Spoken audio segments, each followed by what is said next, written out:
Hello, my name is Zachariah with Old Man Gaming, and today we're bringing you a special first impressions video. We like to do these every time we're able to get into a beta or a demo or a first flight, whatever that is.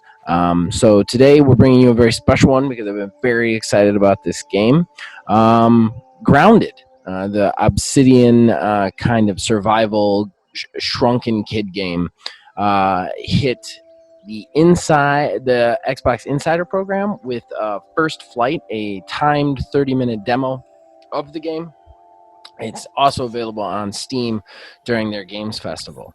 And this is going to also be timed not just in the game, but outside the game. You have 1 week to play this. It will be taken away as of June 22nd.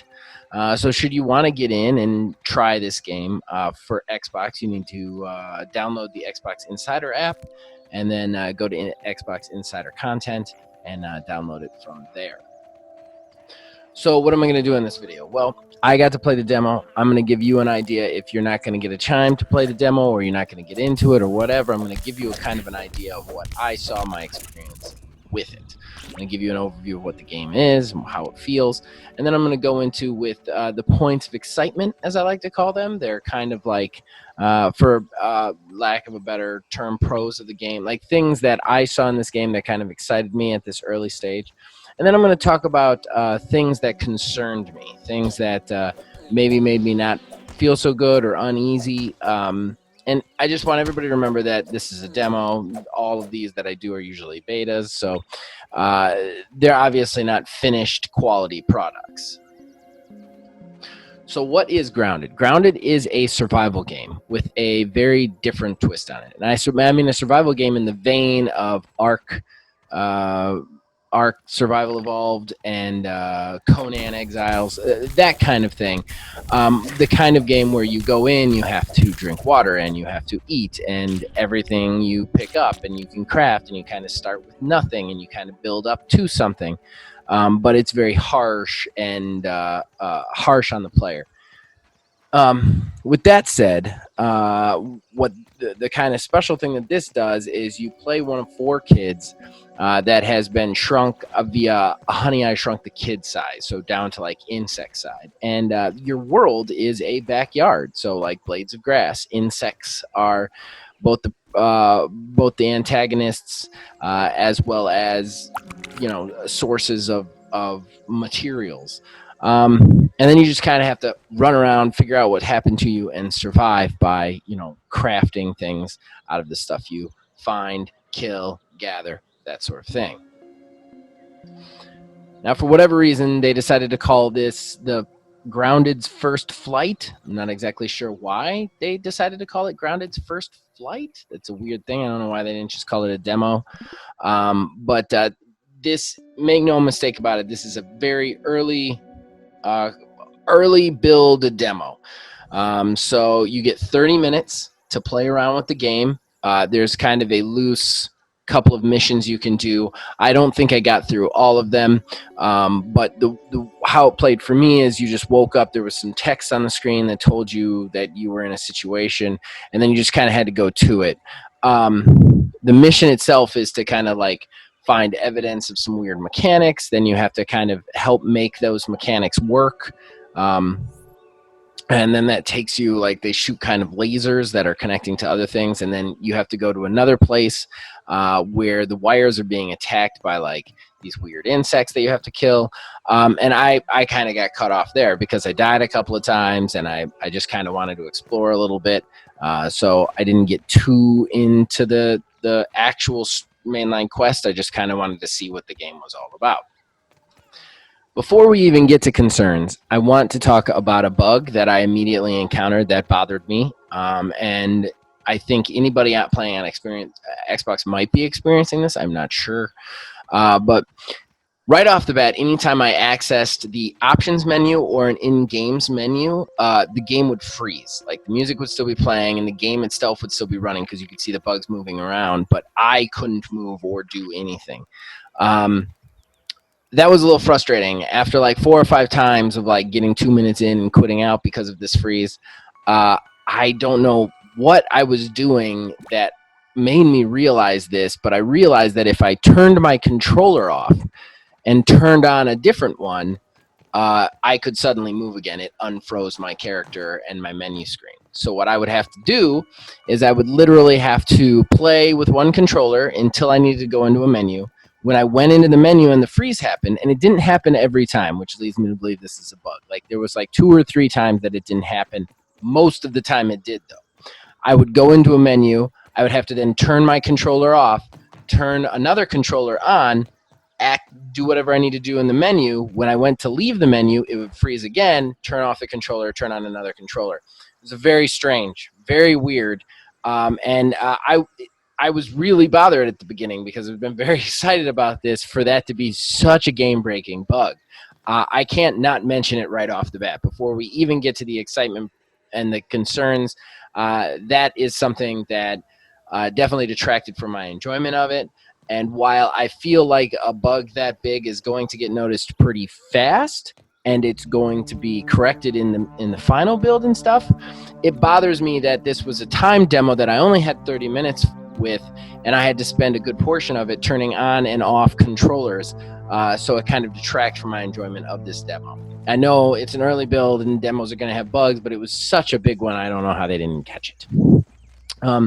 So that out of the way, let's go into the points of excitement. And the points of excitement on this is it's very different. I love the world in this. And once I got in and I got past the bug, the world really exploded before me. How cool and interactive it is, how the bugs interact with each other. That's something that I really love. I love in Monster Hunter World, not to compare, these games are very different, but in Monster Hunter World you have this like perpetual world where you could just walk around and watch the monsters interact with each other, and that's what this felt like, but on like a bug level. I loved watching the ants hunt little like flea things, and just move around. And if you didn't attack them, they wouldn't attack you, which was cool. It was in that way, the interactivity of like the dewdrops, you can find the dewdrops just kind of hanging off grass, which is cool, and you can drink them.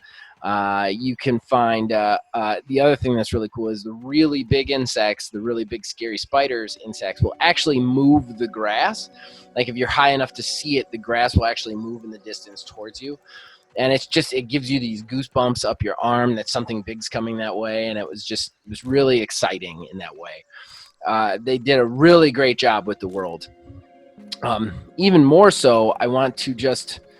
One of the things that had worried me when they had hammered home that this was a survival game was I don't necessarily like the survival games. I know that they have most of the things that excite me when you guys hear me talk about stuff like open worlds and crafting and stuff. But I've always felt like survival games are so harsh on their players that it's very hard. Like when I played Conan, it was like this mad dash to figure out how to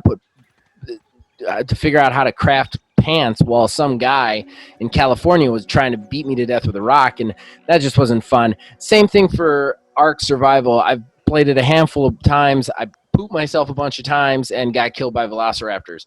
Like,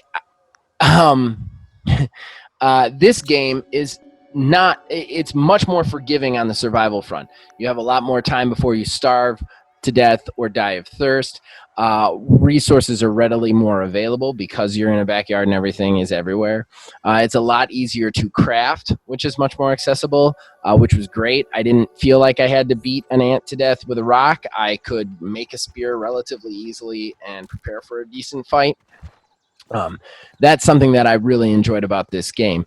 It had the survival aspects enough that like you had to be aware of them, and it made you kind of feel more into the game, but not so much that it wasn't just this like sweaty, desperate rush to find resources or materials. My next good point would be the crafting was relatively simple and easy to access. Obviously, being a demo, this has a serious lack of tutorials to it, so you kind of have to figure it out on your own. And I never felt like I was lost. That was really nice. There was a couple of things that it took me a second to figure out. Like I didn't realize I could just craft woven fiber. I thought I had to find it. But for the most part, it's very quick and easy and fun.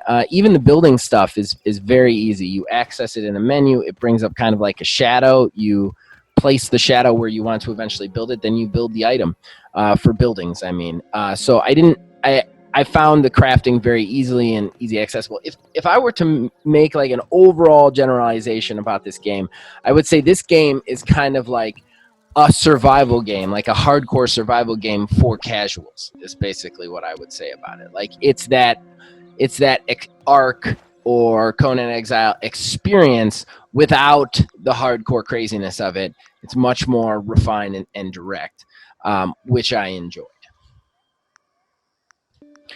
All right. So with that said, let's switch over to the point of concern. Obviously, you heard the biggest one already. That bug needs to be fixed, and that bothered me. But I'm going to kind of let that go because it's such a big one. I can't imagine that the game releases with it in it. So I'm not going to talk about that one again. I've already mentioned it. It's out of the way. That being said, there are a couple other points of concern, in my opinion. The first and foremost point of concern, in my opinion, is combat. I didn't hate the combat, but it was very straightforward. Not a lot to it, and while I only got to do it a little bit because you only have 30 minutes, I'd like to see if it's really going to be like there's no VATS in this, which I feel like made the combat in Outer Worlds much more in depth. There's kind of just an attack button, and then you have a block button, and if you do the block button at the right time, you get a perfect block, which opens you up to get a better strike.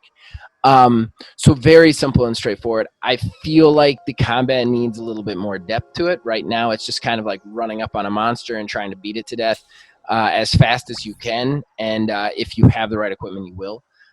So there's not a lot of nuance to it, and I'd like a little bit more nuance in my combat, especially if I'm going to be hunting these big spiders and cockroaches and whatever. So that being said, the combat is a good concern of mine. My next concern has to be the lack of character creation on this.